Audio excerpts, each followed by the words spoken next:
Contralínea. Presidenta, en la revista Contralínea acabamos de documentar, bueno, ya hemos dado seguimiento a cómo la estructura de la Marea Rosa, este esfuerzo, digamos, que ha hecho el empresario Claudio X González Guajardo, está conectada con funcionarios en activo y exfuncionarios electorales.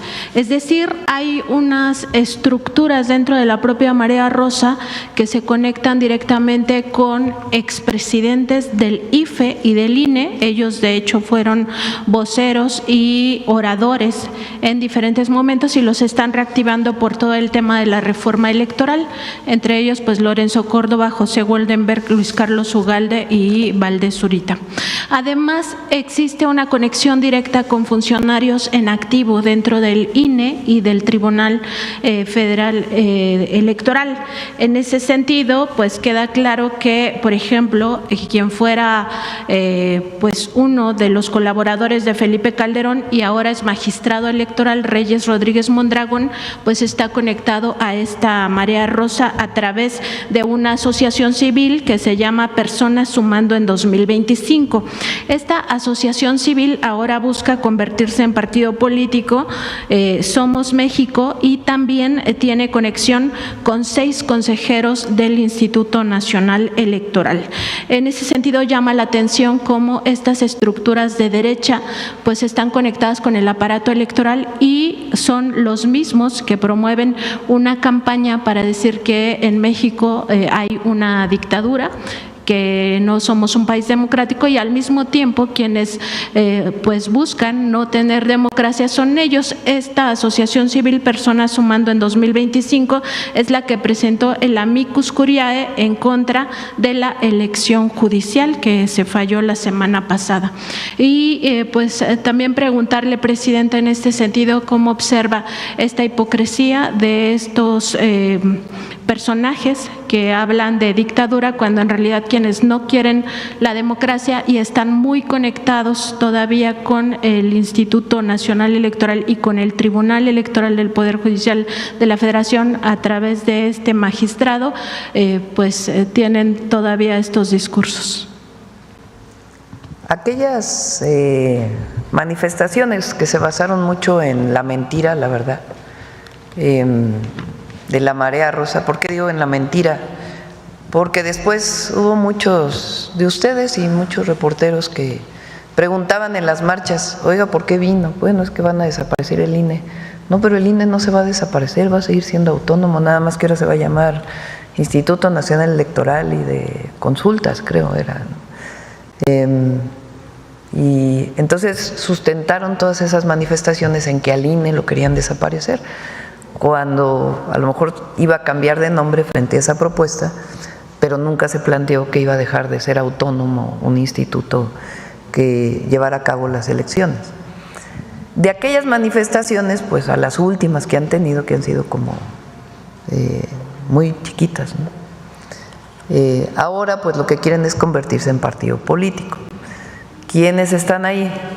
Pues exconsejeros del INE o algunos de los exconsejeros del INE, entre ellos Lorenzo Córdoba, algunos de los que fueron parte del PRD, que ya desapareció, algunos de la derecha, que no encuentran espacio en otros lados y que están buscando ahí querer ser partido político. Ellos tienen que cumplir pues una serie de requisitos para ser partido político. Tienen derecho a ser partido político, ¿no? Mientras cumplan pues con lo que pide las leyes. Llama la atención que ya no se sienten representados en el PAN, que ya no se sientan representados en el PRI, que no se sientan representados en Movimiento Ciudadano y que quieren crear su propio partido político. Y en efecto, muchas de estas personas pues todavía están en espacios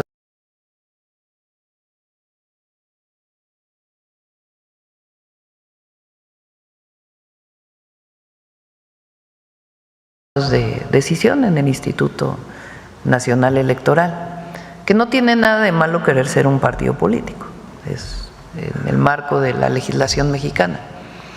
El tema es qué plantean como partido político,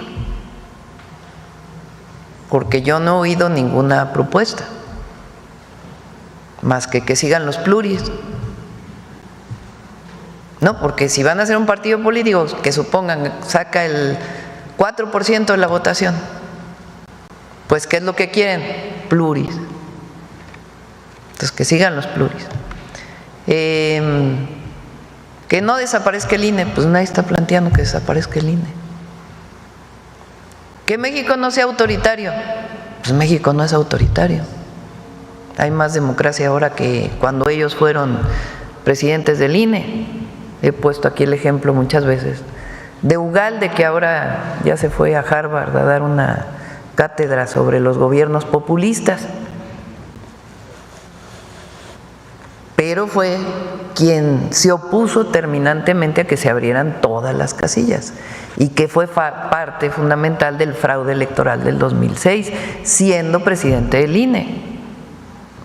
O Lorenzo Córdoba, que aquí ya hemos puesto varias veces el audio de cómo un presidente del INE se expresa de pueblos originarios, o cómo desde la presidencia del INE en realidad tenía una posición en apoyo a un partido político o a un sector de la sociedad, minoritario, por cierto. Entonces, tienen derecho a ser partido, el tema es qué plantean. Y lo interesante pues es que no se sienten representados en ningún otro. Y que justo también han sido promotores de fraudes electorales, no solo 2006, sino también 2012 y antes. No, y el 2000, que supuestamente gran transición a la democracia, y después el propio Labastida dice fue un pacto con Estados Unidos, en donde Zedillo decidió apoyar al PAN para que llegara a la presidencia, pero lo ponen como si hubiera sido la gran transición, que después fue la gran traición, porque vino el desafuero, el fraude electoral del 2006. Entonces, hay que conocer la historia de ese proceso. Sí, alternancia en el poder, pues hoy son el PRIAN, ¿no? Desde entonces hablábamos del PRIAN, que supuestamente todo cambia para quedar igual, esa transición entre el PRI y el PAN, que fue lo mismo. Presidenta, en otro tema, preguntarle si ya se evaluó si México buscaría establecer tratados de extradición con países donde no se tiene tratados por temas fiscales. Se lo pregunto porque ahora con el nuevo Poder Judicial es muy probable que los evasores de impuestos pues busquen huir del país en vez de pagar sus obligaciones fiscales. Habría que plantearlo, me quedé pensando con qué países, pero sí habría que plantearlo.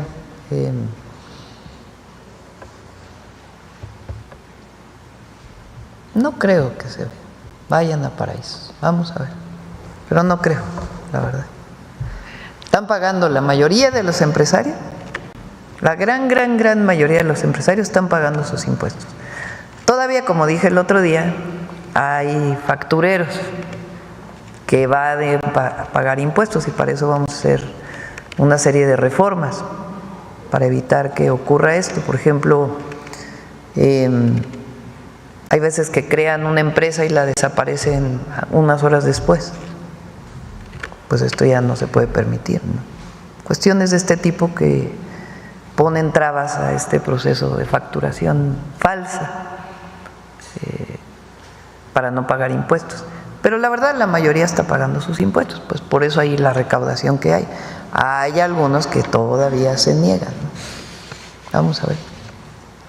Presidente, en otro tema también, la semana pasada se refirió al caso del Grupo México y la contaminación del río Sonora y al tema de Calica. A mí me gustaría preguntarle cómo va específicamente la denuncia penal por el tema de la contaminación del río Sonora. Sabemos que ya algunas personas pues presentan enfermedades terminales por esta contaminación, y también saber si se estaría previendo que sea el nuevo Poder Judicial el que pues le toque juzgar este asunto, y si pudiera venir la secretaria Alicia Bárcena pues para explicarnos. Sí, cómo no, le decimos a Alicia que venga.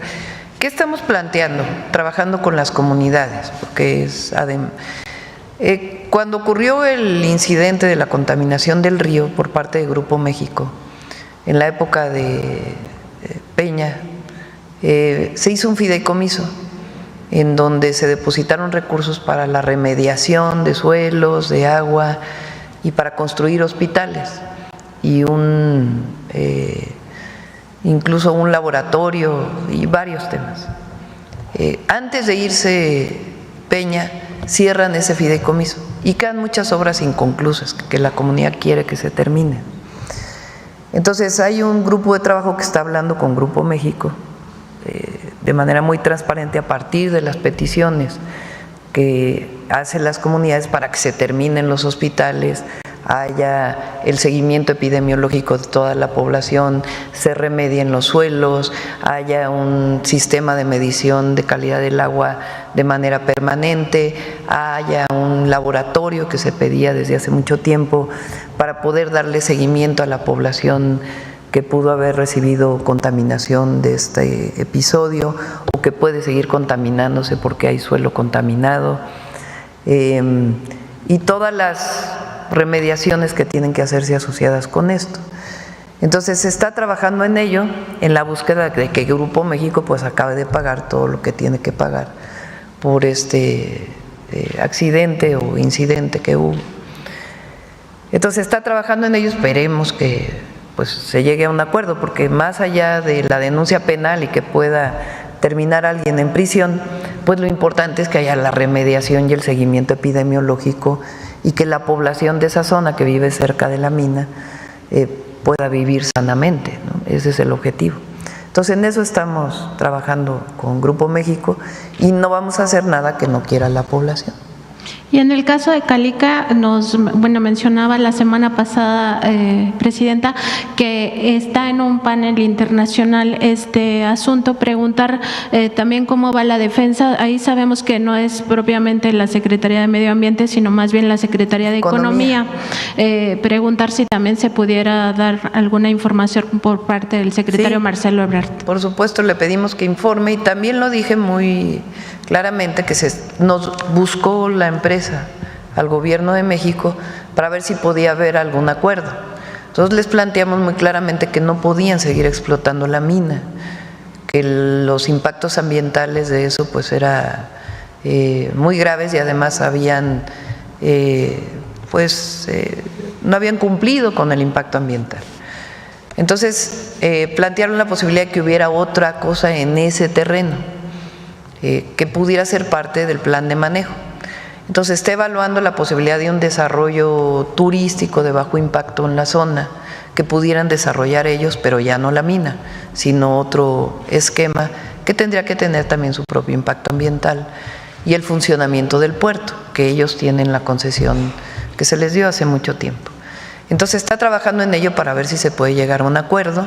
Si se llega a un acuerdo, también de manera transparente y que no tenga los impactos ambientales que tenía la mina, pues entonces ellos se desistirían del panel internacional. Entonces está en ese proceso. Gracias, Presidenta. Gracias. Gracias, Presidenta. Arturo Páramo, Grupo Imagen.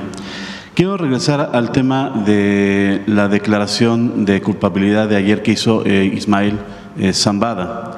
En una de las partes que se hicieron públicas, él estableció que al menos durante 50 años él había sido parte de la cabeza, de la dirigencia del cártel de Sinaloa. Durante ese periodo, 50 años al menos, este cártel ha estado pagando a policías, a militares y a políticos para poder actuar de manera libre. El Mayo fue detenido, bueno, fue trasladado a Estados Unidos el año pasado. Es decir, 50 años atrás ha estado delinquiendo con este esquema que él mismo dio a conocer. ¿Algún comentario acerca de cómo, pues, al menos en declaración, en esta inicial declaración, pues sí se pone ya en una declaración ante una corte que sí ha habido corrupción por parte de autoridades?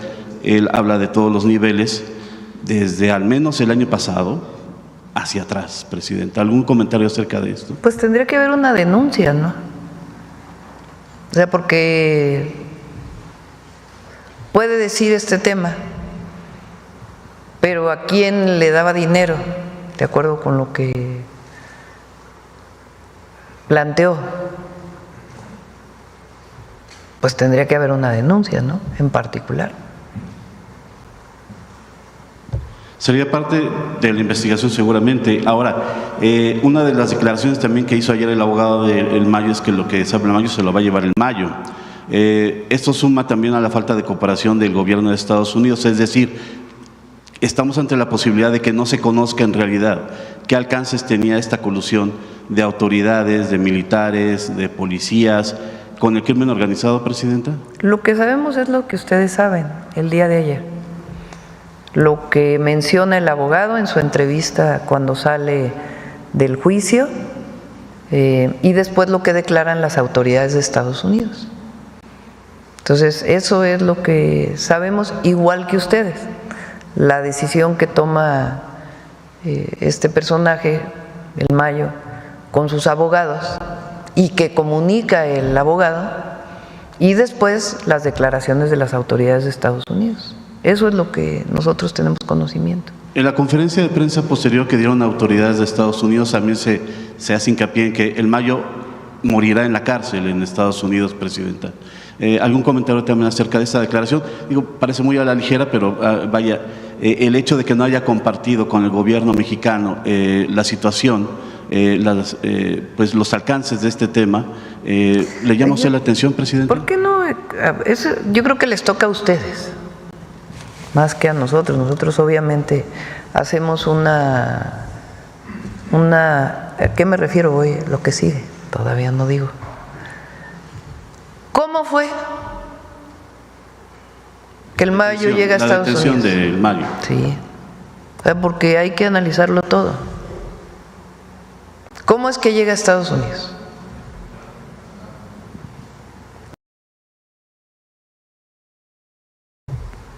¿Cuál es la declaración formal del entonces gobierno del presidente Biden frente a esa detención de cuando llega él a Estados Unidos?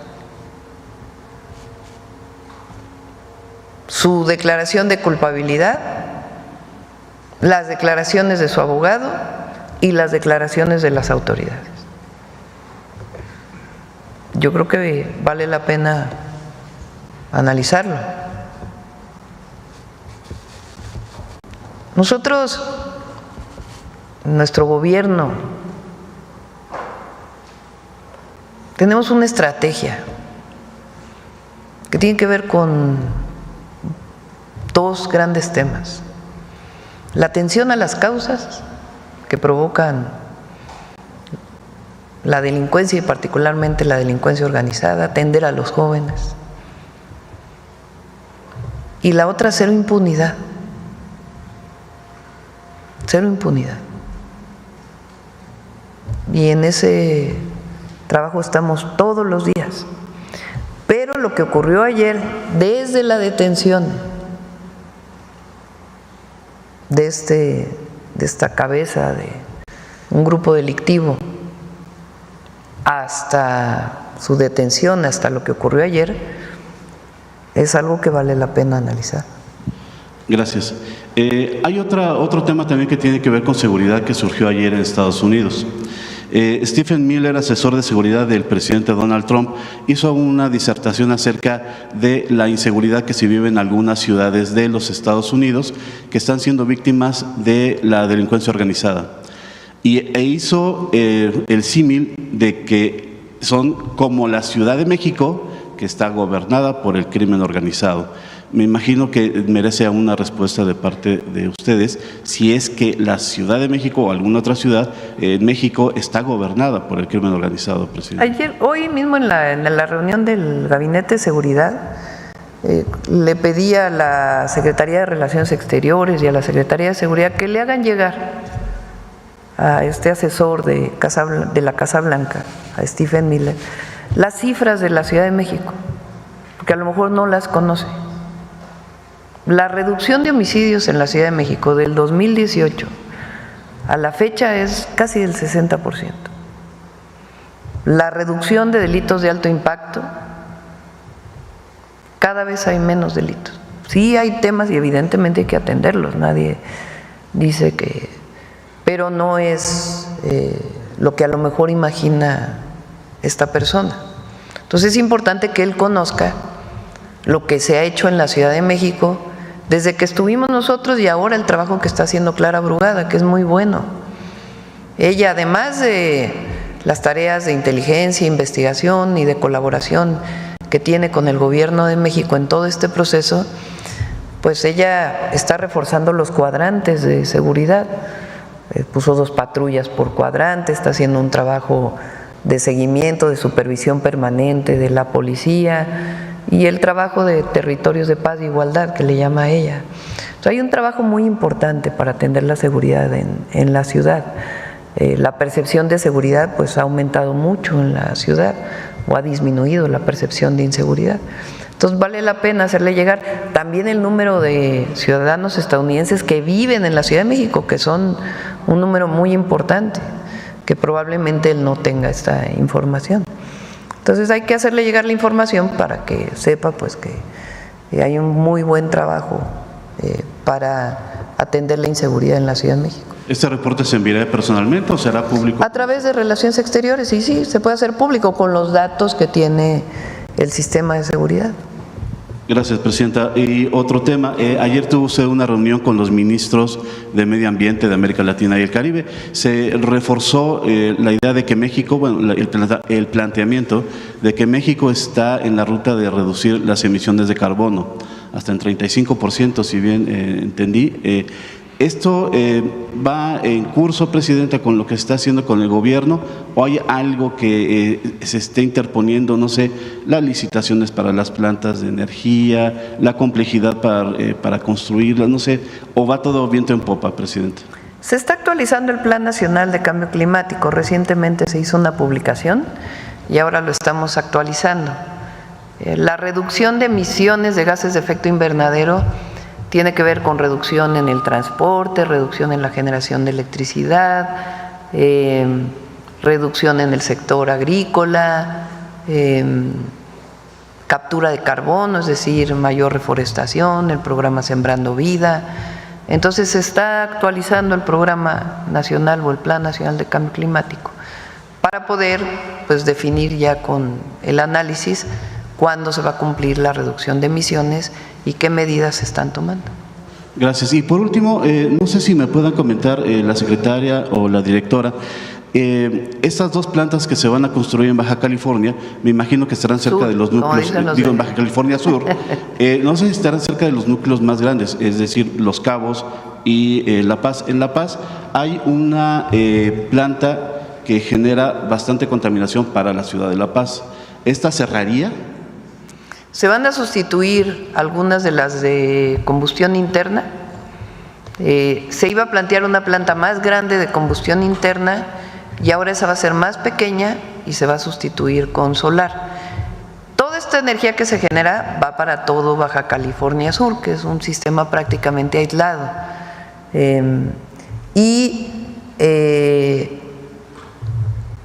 Tiene que estar en un lugar donde no le afecten los huracanes. Yo también les decía el otro día, ¿por qué no la ponen cerca de tal ciudad? Y me decían, no, pues hay que cuidar que los huracanes no lleguen. Entonces, por eso están ubicando en los lugares donde pueda tener menos afectación por un huracán. Gracias, presidente. Sí.